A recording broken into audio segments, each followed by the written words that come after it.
Gaza में Israel की बमबारी फिर से शुरू, कई इलाकों में भीषण हमला। जानेंगे आखिर ये कहां से शुरुआत हुई, पहले किसने हमला किया और इस पर हमास और प्रतिरोध आंदोलन ने क्या तैयारी की है। इनके अलावा अगली खबर में आपको बताएंगे सीरिया में रूस की फिर से एंट्री, अल जुलानी के मास्को दौरे के बाद बदल गया हालात, फिर से रूस के साथ पुराना समझौता जिंदा करने की तैयारी। और साथ में आपको बताएंगे वेनेजुएला के बाद अब कोलंबिया से अमेरिका ने लिया पंगा। फिलिस्तीनी समर्थक राष्ट्रपति गुस्तावो पेट्रो को ट्रंप ने बताया ड्रग माफिया। तो बिना समय गंवाए खबरों की शुरुआत करते हैं। दोस्तों, आज की सबसे बड़ी और चिंता बढ़ाने वाली खबर गाजा से आई है। इजरायली सेना ने रविवार को गाजा पर जबरदस्त हवाई हमले किए हैं। ये अब तक के सबसे बड़े हमले हैं जो 9 दिन पहले लागू हुए युद्ध विराम समझौते की सबसे बड़ी उल्लंघन मानी जा रही है। कई इलाकों में आग की पट्टी बन गई, जैसे फिर से वही कहर लौट आया हो जो युद्ध के शुरुआती दिनों में देखा गया था। इजरायल ने पहले तो गाजा के सभी बॉर्डर बंद करने का ऐलान किया, लेकिन कुछ घंटों बाद अमेरिका के दबाव में ये फैसला वापस ले लिया।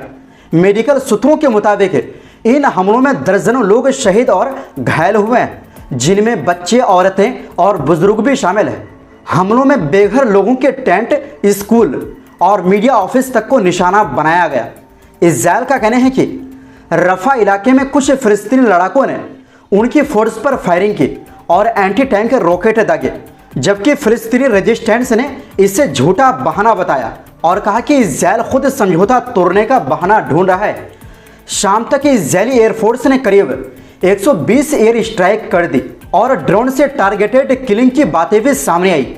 साथ ही इजरायली मीडिया ने बताया कि सरकार ने गाजा में राहत सामग्री की सप्लाई रोकने और सभी रास्ते बंद करने का फैसला कर लिया था, लेकिन अमेरिकी प्रशासन, खासकर डोनाल्ड ट्रंप की टीम के दबाव के बाद इजरायल को पीछे हटना पड़ा और सोमवार सुबह फिर से मदद भेजने की बात कही गई। वहीं हमास ने इजरायल को पूरा जिम्मेदार ठहराया है इस नए तनाव के लिए। उन्होंने कहा कि अगर शर्म अल शेख समझौता टूटता है तो इसका पूरा इल्ज़ाम यानी इसका पूरा जिम्मेदार कब्जे वाली ताकतों यानी इजरायल पर होगा।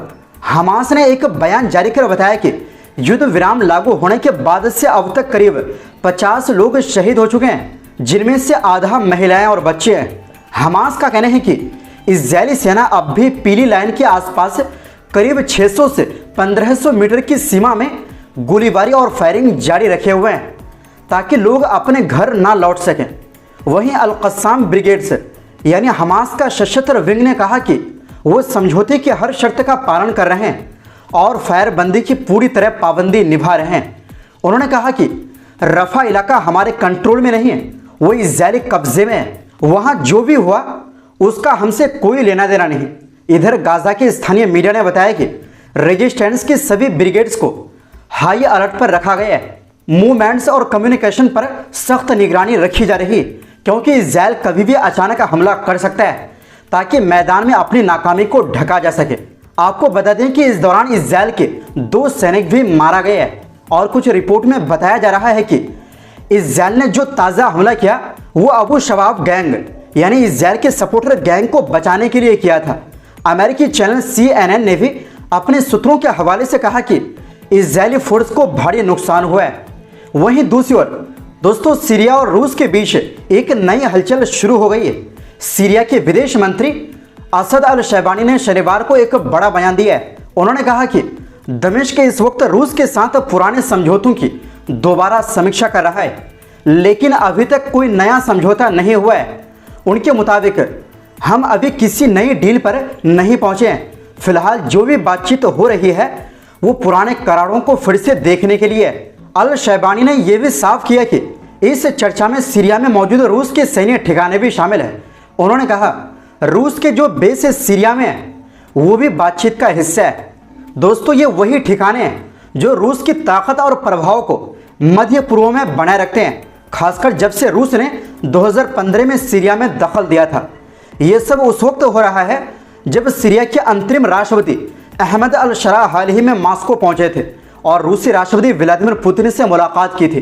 दोनों नेताओं ने भविष्य के सहयोग, क्षेत्रीय स्थिरता और रूस के सैन्य ठिकानों की भूमिका पर बात की।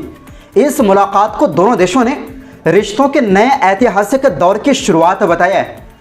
चर्चा में सीरिया के 2 सबसे अहम रूसी ठिकाने शामिल हैं, लताकिया में हमीमीम एयरबेस और टार्टस नौसैनिक अड्डा। ये ठिकाने रूस के लिए बेहद रणनीतिक है क्योंकि इनके जरिए उसे सीधा भूमध्य सागर तक पहुंच मिलती है और वो पूरे मध्य पूर्व और उत्तर अफ्रीका में अपनी शक्ति दिखा सकता है। दोस्तों, रूस के विदेश मंत्री सर्गेई लावरोव पहले ही कह चुके हैं कि रूस की मौजूदगी सीरिया में तभी रहेगी जब सीरिया खुद इसकी मंजूरी देगा।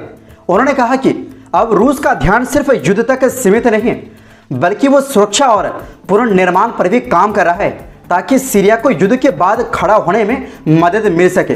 दमिश्क के अधिकारियों का कहना है कि नई सीरियाई सरकार पुराने समझौतों में कुछ बदलाव चाहती है ताकि वो मौजूदा हालात के मुताबिक हो। हालांकि रूसी सैनिकों को हटाने की कोई योजना नहीं है। सीरियाई सूत्रों का कहना है कि सरकार ने रूस से यह भरोसा भी मांगा है कि वो पुराने शासन यानी असद शासन के बचे गुटों का साथ नहीं देगा, बल्कि सीरिया की सेना को दोबारा मजबूत बनाने और बुनियादी ढांचे को खड़ा करने में मदद करेगा। रूस ने भी इसमें दिलचस्पी दिखाई है और कहा है कि वो ऊर्जा, रेलवे और सोवियत दौर की सुविधाओं को फिर से बहाल करने में सहयोग देगा। वहीं दूसरी ओर दोस्तों, ट्रंप की नज़र में हर वो नेता बुरा है जो उनकी बात नहीं मानता। अभी अमेरिका का वेनेजुएला के साथ तनाव कम भी नहीं हुआ है कि अमेरिका ने एक और दक्षिण अमेरिकी देश के खिलाफ बयानबाजी तेज कर दी है। अमेरिकी राष्ट्रपति डोनाल्ड ट्रंप ने शनिवार को कोलंबिया के राष्ट्रपति गुस्तावो पेट्रो पर हमला करते हुए उन्हें ड्रग माफिया कह दिया। वैसे आपको बता दें कि ये शख्स बहुत नेक दिल इंसान है क्योंकि इनके दिल में फिलिस्तीन और गाजा के मजलूमों के लिए बहुत ही ज्यादा दर्द है। खैर, ट्रंप ने आरोप लगाया कि पेट्रो देश में नशे का कारोबार बढ़ावा दे रहे हैं और उन्होंने कहा कि अब अमेरिका कोलंबिया को कोई मदद या फंड नहीं देगा।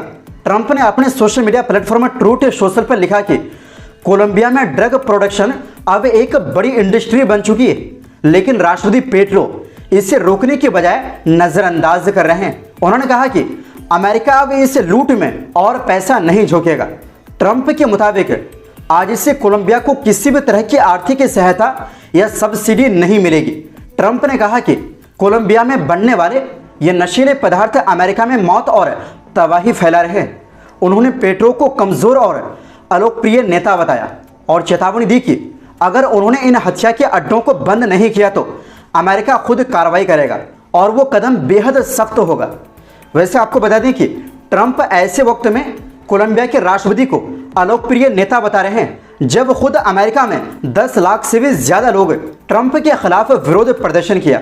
वहीं ट्रंप ने बताया कि हाल ही में अमेरिका ने कैरेबियन सागर में एक बड़ी सैन्य कार्रवाई की जिसमें अमेरिकी सेना ने नशे से भरी एक सेमी सबमरीन को नष्ट किया, जिसमें 2 की मौत और 2 बच गए थे। अल जजीरा के मुताबिक ट्रंप ने कहा कि दोनों को उनके देशों इक्वाडोर और कोलंबिया वापस भेजा जाएगा। उन्होंने कहा अमेरिका अब ड्रग कार्टेल्स के खिलाफ युद्ध लड़ रहा है। ट्रंप के मुताबिक इन ऑपरेशनों में अब तक करीब 29 तस्कर मारे जा चुके हैं और ये ड्रग्स के खिलाफ अमेरिका की जंग अब और तेज होगी। तो दोस्तों, फिलहाल के लिए इस रिपोर्ट में बस इतना ही। फिर मिलते हैं एक नई रिपोर्ट्स के साथ। बहुत बहुत शुक्रिया।